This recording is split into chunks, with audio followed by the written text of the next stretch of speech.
Nesse terceiro módulo, nós detalharemos o funcionamento da escrituração contábil fiscal, do SPED-ECF.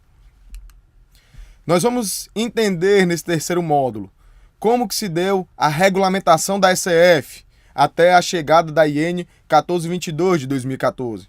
Nós vamos entender quem está obrigado, quais são as penalidades, como será o funcionamento prático para empresas do lucro real, para empresas do lucro presumido que adotam a escrituração do livro caixa, para empresas do lucro presumido que fazem e estão obrigadas à escrituração contábil.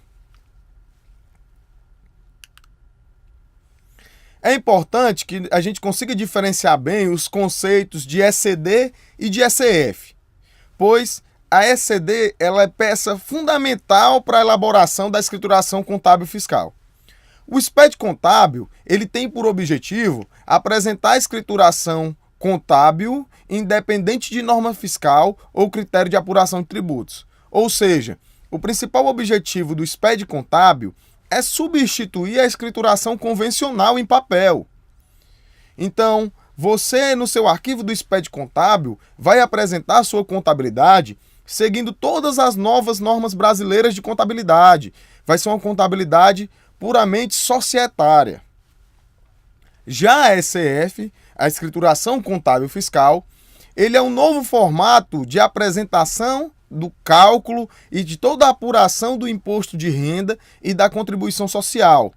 Ela é uma obrigação acessória de caráter tributário, que apenas utilizará a ECD, o SPED contábil, para recuperar os saldos das contas, como nós vamos ver aqui para frente. Legislação. A escrituração contábil fiscal obedece uma série de normatizações que começou lá em 2009, quando a IN 989 já falava sobre o ELALUR, um livro de apuração do lucro real em formato digital. Logo depois, a IN 1353 de 2013 instituiu a EFD-IRPJ, uma escrituração fiscal digital para o imposto de renda. No entanto, o que realmente vingou foi a IN 1422 de 19 de dezembro de 2013. Essa IN dispõe sobre a ECF, sobre o que é a ECF e como que se dará o seu funcionamento e quem que está obrigado à escrituração contábil fiscal. É muito interessante o que trata a IN 1489 de 2013, onde de maneira clara e objetiva o fisco se posiciona que para as empresas do lucro real a escrituração contábil fiscal é o LALUR, é o livro de apuração do lucro real. A IN 1424 alterou o prazo previsto para a apresentação da ECF, que estava na IN 1422. Na IN 1422, o prazo de apresentação da ECF era o mês de julho do ano calendário subsequente, do exercício seguinte ao ano calendário. Já a IN 1524 de 2014, ela alterou esse prazo para o mês de setembro, que é o que está vigente hoje. Nós também temos o Ato Declaratório Executivo COFINS 43 de 2015, que traz o Manual de Orientação da ECF e que está sempre sofrendo atualizações, viu, pessoal? A escrituração contábil fiscal, ela substituiu, a partir de 1º de janeiro de 2014, a necessidade de escrituração do LALUR, daquele livro em papel.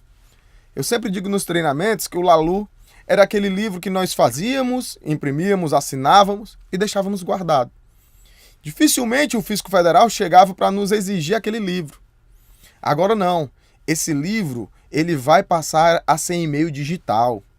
Nós estamos vivendo uma evolução de declarações que eram extremamente sintéticas, que eram por saldos agrupados, para o envio de escriturações bastante diferentes, extremamente analíticas, detalhadas.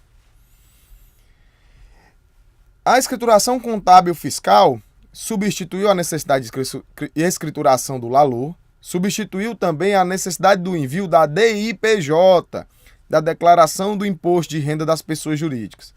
Isso também representou uma quebra de paradigma. A DIPJ é uma das obrigações acessórias mais tradicionais. É uma obrigação acessória que era base para a maioria dos cruzamentos de informações. e essa obrigação acessória deixou de existir. A todo momento as pessoas tentam ressuscitar a DIPJ. Sempre me perguntam, Felipe, mas a entidade imunizenta, Felipe, mas nessa outra situação, a DIPJ não existe mais para o ano calendário de 2014. Você só vai enviar DIPJ com relação ao ano calendário de 2014 se acontecer alguma situação especial, como cisão, fusão, incorporação, apenas nesse caso. Em nenhuma outra hipótese nós falaremos de DIPJ. E também o FConte, para quem não optou pela Lei 12.973, que foi a ampla maioria. Como o RTT continuou em vigência no ano de 2014, você deverá enviar o FConte no exercício de 2015, referente ao ano calendário de 2014. Mas é o último ano, já que a partir de 1º de janeiro de 2015, o RTT está extinto para todos. Nesse quadro que vocês estão vendo, o objetivo é mostrá-los como que funciona a questão das obrigatoriedades do RTT, do FConte, da ECD e da ECF, a partir da visão do optante e do não optante pela Lei 12.973. Nós podemos ver que no caso do optante pela Lei 12.973, para o ano calendário de 2014, que é o que nós estamos trabalhando aqui exclusivamente, para o ano calendário de 2014, quem é optante pela Lei 12.973, o RTT ele já está extinto. Se o RTT está extinto, o FConte já não se aplica para essas pessoas jurídicas.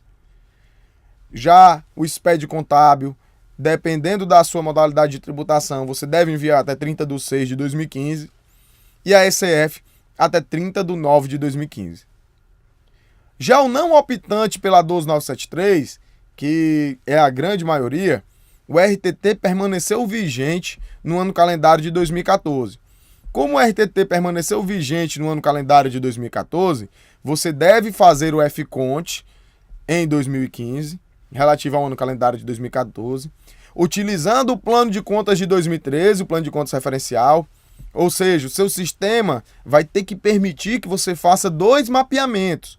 Um mapeamento, de para do seu plano de contas para o plano de contas do FConte, que você já vinha fazendo, e um mapeamento do seu plano de contas para o plano de contas da ECF, que é um novo plano de contas. Então, se você não é optante pela Lei 12.973, empresa do lucro real, você vai enviar o FConte até 30/6/2015, você enviará o SPED contábil até 30/6/2015 e você enviará a ECF até 30/9/2015.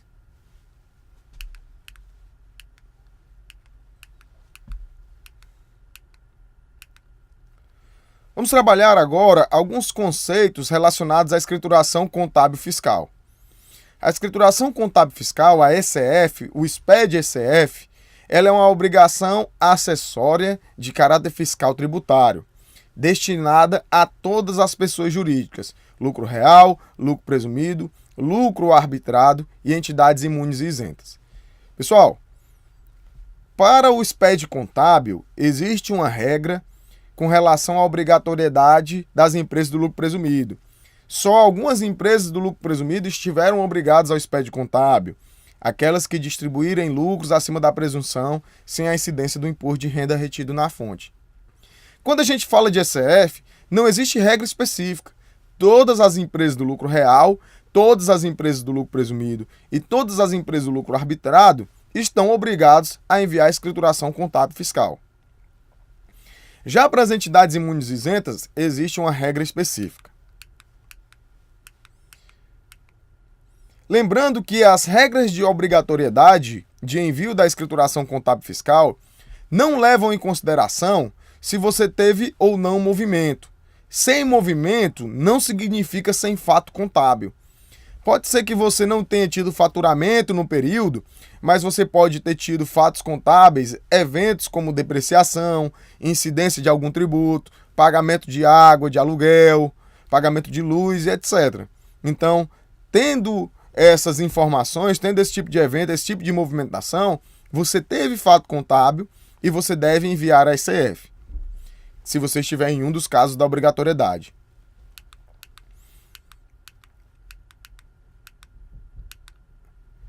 A ECF, a escrituração contábil fiscal, ela não se aplica às empresas optantes pelo Simples Nacional, aos órgãos públicos, às autarquias e às fundações públicas, às pessoas jurídicas inativas, conforme trata a IN 1306 de 2012. Detalhe importante: pessoas jurídicas inativas devem seguir tudo que está determinado na IN 1306. Não é porque você está sem movimento que você está inativo. Verifiquem as regras de inatividade que está na IN 1306. As pessoas jurídicas imunes e isentas não obrigadas a FD contribuições, conforme determina a IN 1252 de 2012. Pessoal, recentemente esse assunto ele veio à tona e trouxe muita polêmica, porque a Receita Federal publicou no portal do SPED uma nota de esclarecimento sobre a obrigatoriedade de entrega do SPED contábil pelas entidades imunes e isentas. Como a regra de obrigatoriedade da apresentação do SPED contábil é a mesma da escrituração contábil fiscal, então a mesma dúvida que se gerou, a mesma polêmica que se gerou com relação à obrigatoriedade do SPED contábil, vem aqui para a STF também. Qual é a polêmica relacionada a isso? A polêmica é a seguinte: na nota de esclarecimento publicada pela Receita Federal, lá ele deixa claro que só está obrigado a FD contribuições as entidades imunes e isentas que pagarem num mês calendário mais de R$10.000 nas suas contribuições. No entanto, essas contribuições são o PIS, COFINS e a contribuição previdenciária sobre a receita bruta, não se considerando o PIS sobre a folha de salários, pois ele não é evidenciado na FD contribuições. Isso está previsto na IN 1252. No entanto, era muito comum que a maioria das pessoas tomavam por base para saber a obrigatoriedade ou não do envio da FD contribuições o PIS sobre a folha. E a principal dúvida é a seguinte: não estava obrigado a enviar FD contribuições, mas acabei transmitindo, pois considerava o PIS sobre a folha nesse cálculo. E aí, como eu transmiti, estou obrigado a transmitir SF? Meu entendimento, particularmente, é que você não está obrigado, já que a IN 1422 de 2013 fala de obrigatoriedade. Quem estava obrigado a FD contribuições também está obrigado a SF. Como você não estava obrigado, apenas enviou de maneira facultativa, eu entendo que você não está obrigado. No entanto, cabe uma consulta formal à Receita Federal, até por questão de prudência, para que você amanhã não venha a ser penalizado.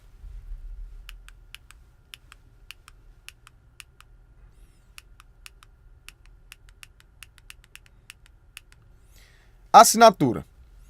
O registro 0930, dentro da ECF, ele identifica os signatários da escrituração.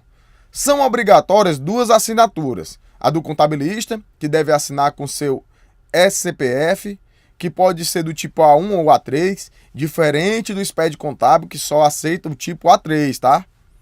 E a pessoa jurídica, que pode assinar com seu SNPJ, com seu EPJ, inclusive através de procuração.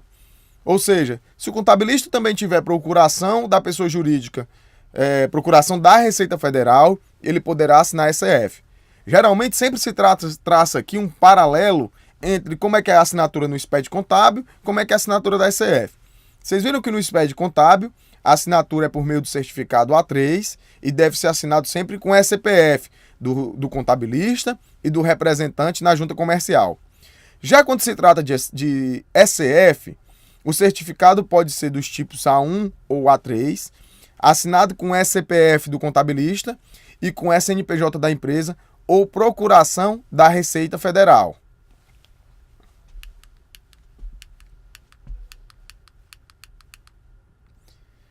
Penalidades. As empresas do lucro real têm como penalidade pela não apresentação da SF dentro dos prazos 0,25% do seu lucro antes do imposto de renda por mês calendário, limitado a 10% desse lucro. Ou seja, a cada mês calendário é calculado 0,25%, limitado a 10%. Ou seja, em 40 meses nós chegaremos em 10%. Existem também outras duas limitações. Se a sua receita bruta anual é igual ou inferior a 3.600.000, essa multa não ultrapassará R$ 100.000. Se o seu faturamento anual for acima disso, essa multa não pode ultrapassar R$ 5 milhões. Ainda assim, pessoal, é muito importante observar que a própria legislação já prevê que poderão algumas empresas receber uma multa de R$ 5 milhões apenas pela não apresentação da ECF. Fora que todos os casos de omissão, inexatidão ou incorreções nas obrigações acessórias estão sujeitos à penalidade de 3% do valor da operação, não inferior a R$ 100. Também existem penalidades específicas para as empresas do lucro presumido e as imunes isentas. R$ 500 por mês calendário, quando se tratar do primeiro mês de atividades, e R$ 1.500 para os demais meses. Seguindo também o que diz a MP 2158/35 de 2001, no caso de omissão, inexatidão ou incorreções na obrigação acessória, 3% do valor da operação, não inferior a R$ 100.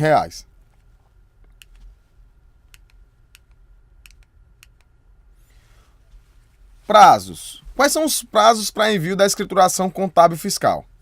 Em situação normal, o prazo de envio da ECF é o último dia útil do mês de setembro do ano seguinte ao ano calendário a que se refere a escrituração. Ou seja, todas as pessoas jurídicas tributadas pelo lucro presumido, tributadas pelo lucro real e entidades imunes isentas que tiveram obrigados a FD contribuições em 2014 deverão enviar em 2015, até o último dia útil de setembro, a ECF relativa ao ano calendário de 2014. Situação especial ocorrida de janeiro a agosto de 2015, por exemplo, deverá ser enviado a ECF até o último dia útil de setembro do próprio ano da obrigatoriedade. Ou seja, se você em janeiro de 2015 ou então em março de 2015 teve uma extinção, uma cisão parcial, uma cisão total, uma fusão ou incorporação, você deverá, até o último dia útil do mês de setembro, 30 de setembro, enviar a ECF. Situação especial ocorrida de setembro a dezembro deverá ser enviada até o último dia útil do mês seguinte da situação. Ou seja, se esse evento ocorreu no mês de setembro, você deverá enviar até o final de outubro, até o último dia útil de outubro de 2015.